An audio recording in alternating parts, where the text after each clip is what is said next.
జూరాల ప్రాజెక్టును అధికారులు గాలికి వదిలేశారు. ఫలితంగా ప్రాజెక్టు 12, 16వ గేట్ల రోప్లు వదిలయ్యాయి.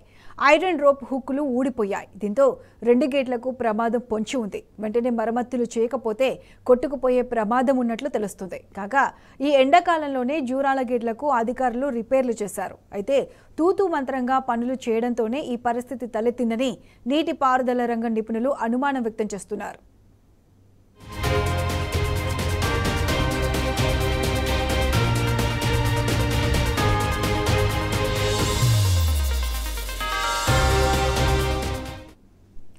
రైట్, ఇదే అంశానికి సంబంధించి పూర్తి అప్డేట్స్ మా ప్రతినిధి నరేష్ అందిస్తారు.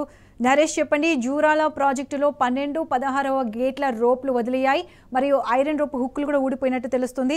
అంటే రీసెంట్గా వేసవిలోనే వాటికి మరమ్మతులు చేసినట్లు కూడా తెలుస్తుంది. అంటే నిర్లక్ష్యంతోనే ఇదంతా జరిగిందని అనుకోవచ్చు అంటారా? ప్రత్యూష, జూరాల ఉమ్మడి పాలమూరు జిల్లా వరప్రదాయని జూరాల ప్రాజెక్టు గేట్ల భద్రత ప్రమాదంలో పడింది. ప్రాజెక్టు నిర్వహణను అధికారులు గాలికి వదిలేశారు. ఓవైపు వరద భారీగా వచ్చి జూరాల ప్రాజెక్టులోకి చేరుతుంది. ఈ సందర్భంలోనే ప్రాజెక్టు గేట్లకు సంబంధించి రోప్లు వదులుగా అయ్యాయి. 2 గేట్లకు సంబంధించి 12, 16వ గేటు రోప్లు వదులుగా అయ్యాయి. అయితే వదులుగా అవ్వడం వల్ల ప్రాజెక్టు గేట్లను ఎత్తడానికి అవకాశం ఉండదు. మళ్ళీ ఆ రోప్ ని టైట్ చేస్తే తప్ప ప్రాజెక్టు గేట్లను ఎత్తడానికి అవకాశం ఉండదు.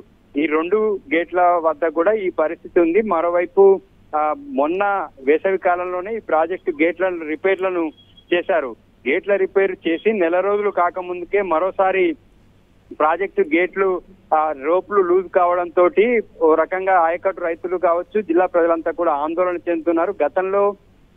గత ఏడాది తుంగభద్ర గేట్ కూడా ఇదే విధంగా భారీ వరద వచ్చిన సందర్భంలో కొట్టుకుపోయినటువంటి పరిస్థితి చూసాం.